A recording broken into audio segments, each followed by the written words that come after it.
Welcome to the Tech Egg. Don't get scrambled. Enjoy the video. In this video, I will explain how to study for MCAT Retake.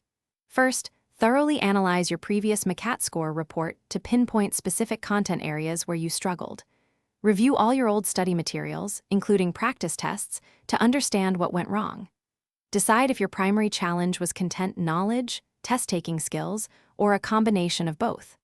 Finally, establish a clear, achievable target score and a detailed study schedule, typically spanning 8 to 12 weeks, to guide your preparation. Next, dive deep into targeted content review, prioritizing the subjects and topics you identified as weak.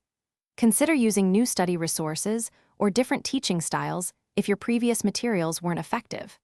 Make sure to create comprehensive flashcards for all high-yield information, including equations and biological pathways. Aim to spend at least 60% of your study time actively recalling information, rather than passively reading, to solidify your understanding.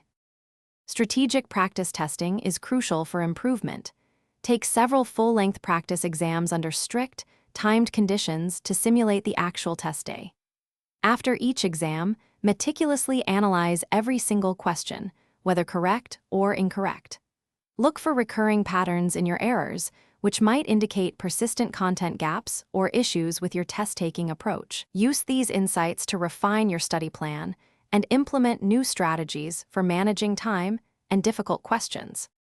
Finally, mental preparation is just as vital as academic readiness. Cultivate a positive mindset and develop effective strategies to manage test-related anxiety. Incorporate mindfulness or relaxation techniques into your daily routine to stay calm and focused.